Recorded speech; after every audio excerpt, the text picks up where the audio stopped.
Over the last 166 years, UNC has struggled to find a purpose for Old Playmakers Theater, which has been reflected in the building's constant change. Old Playmakers Theater has adapted to various roles throughout its creation.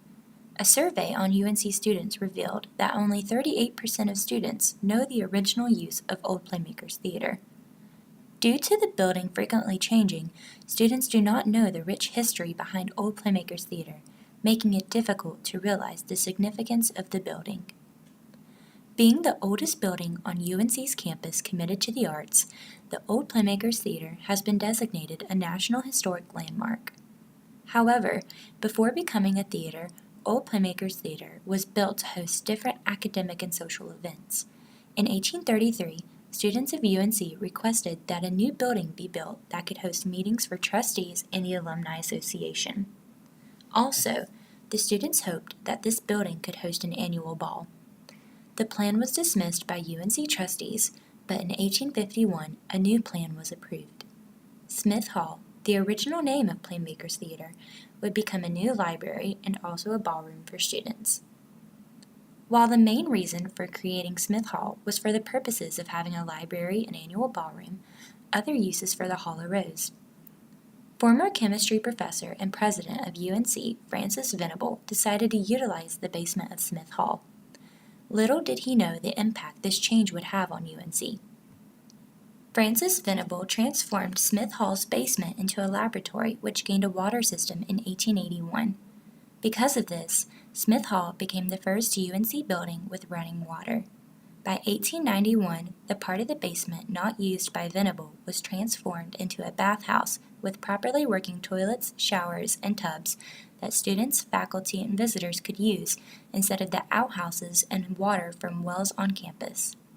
Smith Hall marked the beginning of indoor plumbing for UNC thanks to the need for a laboratory. These functions dominated Smith Hall until 1925 when UNC decided to change the entire aspect of the building.